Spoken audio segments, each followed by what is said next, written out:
வந்து இந்த டிரான்ஸ்லிட்டேஷன் யூஸ் பண்ணி அவங்க அந்த ஃபெனட்டிக் கீபோர்ட்ல டைப் பண்ணாங்கன்னா அவங்க தமிழ்ல இமெயில் அனுப்பலாம், தமிழ்லே ஒரு வேர்ட் டாக்குமெண்ட் கிரியேட் பண்ணலாம், தமிழ்லே கதை எழுதலாம், தமிழ்லே கட்டுரை எழுதலாம். அதை அவங்க மின்னஞ்சல் பண்ணலாம், ஊர்ல இருக்கிறவங்களுக்கு பண்ணலாம், இங்க இருக்கிறவங்களுக்கு பண்ணலாம். சோ அதுதான் இங்க ஃபியூச்சர் டெக்னாலஜி. சோ சம்மரி அப்படின்னு பாத்தீங்கன்னா சிடிஏ வந்து one of the largest Tamil schools in the US. இது வந்து 1800க்கும் மேற்பட்ட ஸ்டூடெண்ட்ஸ் படிக்கிறாங்க. இது 350க்கும் மேற்பட்ட ஆசிரியர்கள் தொண்டர்கள் வேலை பார்க்கறாங்க. இது வந்து ஃபாரின் லாங்குவேஜ் கிரைட்டீரியாவை ஏற்கனவே மீட் பண்ணிடுச்சு. டெக்னாலஜி ரொம்ப முக்கியம், தொழில்நுட்பம் ரொம்ப முக்கியம் இவ்வளவு ஒரு மேசிவ் ஆபரேஷனை பண்றதுக்கு. இது நாங்க வந்து இதோட நிறுத்தாம நான் சொன்ன மாதிரி கண்ட வெற்றிகள் சிலதான், இனிமேல் காணப்போகும் வெற்றிகள் தான் பல. will continue to evolve as a premier institution for education in Tamil. We will maintain high quality of education and use the latest state-of-the-art technology to efficiently and effectively sustain this growth. ஏன்னா ஆரம்பிக்கிறது பெருசு இல்ல, அந்த growth and momentum sustain பண்ணணும். நன்றி. கேள்வி பண்றேன். Okay, ஒரு கட்டுரையை சிறப்பாக படைத்த திரு இளங்கோ ஐயப்பன் அவர்களுக்கு நம்முடைய நன்றி. இப்பொழுது அவருடைய கட்டுரை சார்பாக 2 கேள்விகள் அல்லது மிக முக்கியமான கருத்துக்களை சொல்லலாம்.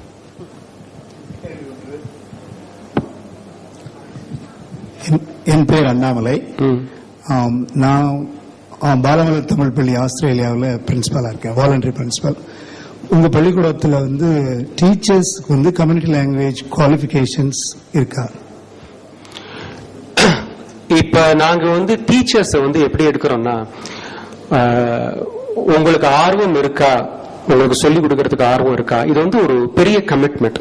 ஒரு ஆண்டுக்கு எல்லா ஞாயிற்றுக்கிழமையும் அவங்க வேற எந்த விதமான பிளான்ஸும் பண்ணாம சிடிஏக்கு வந்து தமிழ் சொல்லிக் கொடுக்கறோம். இது ஒரு பெரிய கமிட்மெண்ட். அங்க இருக்கிறவங்க நான் சொன்ன மாதிரி முக்கால்வாசி என்ஜினியர்ஸ், டாக்டர்ஸ், மற்ற ப்ரொஃபஷன் ஆளுங்க தான் நிறைய இருக்காங்க. இதுல தமிழை வந்து ஒரு கல்வியா படிச்சு வந்தவங்க வந்து இல்லவே இல்லைன்னு கூட சொல்லலாம், குறைவுன்னு கூட சொல்ல மாட்டேன், இல்லவே இல்லை. அதனால வெறுமன ஆர்வம், உங்களுக்கு வந்து தமிழ் அறிவு இருக்கா, உங்களுக்கு தமிழ் சொல்லிக் கொடுக்குற ஆர்வம் இருக்கா அப்படின்னு கேட்டு அவங்க அதுக்கு ஒத்துக்கிட்டாங்கன்னா நாங்க அவங்களை வந்து ஆசிரியரை எடுத்துக்கிறோம். இப்ப இருக்கிற நிலைமையில அப்படிதான் எடுத்துக்கிறோம். ஆனா அவங்களே இதுவரைக்கும் நாங்க எங்களோட அனுபவம் 12 ஆண்டு கால அனுபவம், தமிழ் நல்லா தெரிஞ்சவங்க கொஞ்சம் உயர் வகுப்பெல்லாம் எடுப்பாங்க.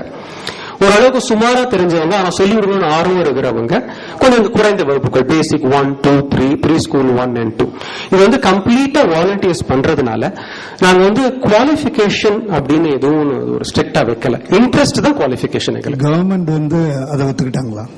நீங்க அந்த இயர் 12க்கு வந்து அப்ரூவல் வாங்கல, அங்க அமெரிக்கன் கவர்மெண்ட் வந்து டீச்சர்ஸ் குவாலிஃபிகேஷனை பத்தி ரொம்ப சொல்லலையா?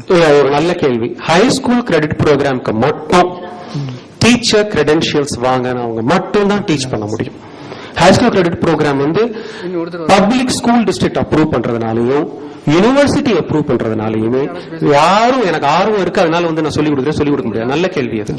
அந்த ப்ரோக்ராம் டீச்சர்ஸ் மட்டும் கண்டிப்பா சர்டிஃபைட் கிரெடென்ஷியல்ஸ் வாங்கியிருந்தாதான் டீச் பண்ண முடியும். ஒரு தகவல் மட்டும், இதே மாதிரி ஆஸ்திரேலியாவிலையும் பண்றோம். அங்க கவர்மெண்ட் நல்லா சப்போர்ட் பண்றாங்க. சரி, டீச்சர்ஸ் வந்து முதல்ல நீங்க சொன்ன மாதிரி ஆர்வமா இருந்தவங்க வாத்தியார் ஆகலாம். ஒரு வருடத்துக்குள்ள அவங்கள தகுதிப்படுத்திக்கணும்.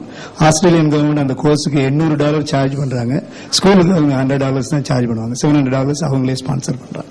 நன்றி சார். நீங்க சிடிஏவில் சொல்லிக் கொடுத்து அதை தமிழ்நாட்டில் இருக்கிற டிவியூ பல்கலைக்கழகத்துல படிக்க சொல்றீங்க. இப்ப அங்க படிக்கிற மாணவர்கள் இந்த யூனிவர்சிட்டியில படிக்கும் போது ஏதாவது படிக்கிறதுல வித்தியாசம் ஏற்படுதா, அல்லது இது தரம் குறைஞ்சதா இருக்குதா, அல்லது எப்படி இருக்கு? இல்ல, அங்க வந்து நான் சொன்ன மாதிரி டிவியூ வந்து 3 லெவல்ஸ் இருக்கு. பேசிக், இன்டர்மீடியட் அண்ட் அட்வான்ஸ்ட் இருக்கு. சோ அந்த பேசிக் நீங்க பாத்தீங்கன்னா எங்க தமிழ் பள்ளியிலே ப்ரீ ஸ்கூல் 1, 2, பேசிக் 1, 2, 3 இதெல்லாம் படிச்சு ஒரு கிரேட் 1, கிரேட் 2 வந்த மாணவர்கள் டிவியூ வந்து பேசிக் லெவல்ல இருந்து ஆரம்பிப்பாங்க. அதெல்லாம் அந்த பேசிக் லெவல் வரும்போது நாங்க பெரும்பாலும் பார்த்தது வந்து அவங்களுக்கு ஸ்டாண்டர்ட் ஏற்கனவே அந்த ஸ்டாண்டர்ட் வந்துருது அவங்களுக்கு. அதனால அவங்க டிவியூ வந்து ரொம்ப சுலபமாவே பண்ணிடுறாங்க அவங்க. ஏன்னா இது 2 பேரலா போகுது. யாரும் நான் எங்களோட பள்ளிக்கூட அந்த சிலபஸ் கிரேட் 1, 2, 3 இதை நிறுத்திட்டு டிவியூக்கு போகல. இதை அவங்க கண்டினியூ பண்ணி டிவி ஒரு அடிஷனல் கோர்ஸா தான் எடுக்கிறாங்க.